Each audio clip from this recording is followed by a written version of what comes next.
costs tumble again at an auction of three-year debt, but are we just swinging from irrational pessimism to rational exuberance? Well, joining me now to talk about this is Rabobank senior fixed income strategist Richard Maguire. Richard, are we seeing a swing from core to peripheries here? Yes, I think it's part and parcel of an ongoing move since Draghi last year promised to do whatever it takes and unveiled the OMT programme. Then some, at least, of the funds that had flowed out of the periphery back to core Europe has now returned to the periphery. So we are seeing what we would term as re-Euroisation. You saw this complete fragmentation of the, or almost complete fragmentation of the Eurozone bond market last year. That process is now in the midst of a reversal. There's still possibly some way to go, but we have seen these flows returning.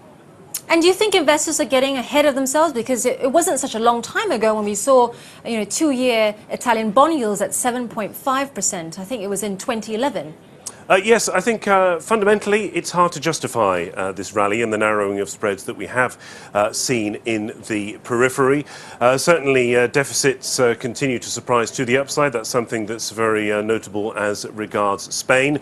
We were in the midst of a political paralysis in Italy. The outlook politically for Italy has improved but remains at the very least uncertain. Growth is now certainly softening at the core countries within Europe. We've had a botched Cypriot bailout. We've seen signs of systemic risk in Slovenia, but yet the rally at the periphery continues. Spreads continue to narrow. It's part and parcel of a grander theme, really, I think, here, which is against the backdrop of central bank largesse globally. All asset classes are performing, whether they're peripheral bonds, core bonds, high yield bonds, or whether it's commodities or equities, which are forging new record highs. All boats are rising in this tide of liquidity. We don't think that we're seeing a great rotation, as some have called for, in terms of investors switching out of bonds into stocks, but rather a great flotation where all asset classes are performing and all boats are rising. Now, I know, Richard, that you don't like any peripheral debt, but if you had to make an educated choice, which ones would you go for? Italy, Spain, Portugal?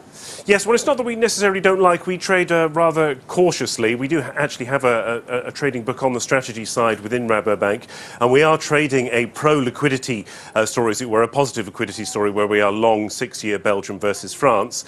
But in terms of the periphery, I think, yes, there's further spread narrowing to go in terms of Spain and Italy. But against this backdrop of market confidence, of its insouciance as regards systemic risk, Portugal certainly does look to offer some considerable appeal, given the positive carry that country affords and given the successful first step towards a return to the market which it conducted and concluded last week.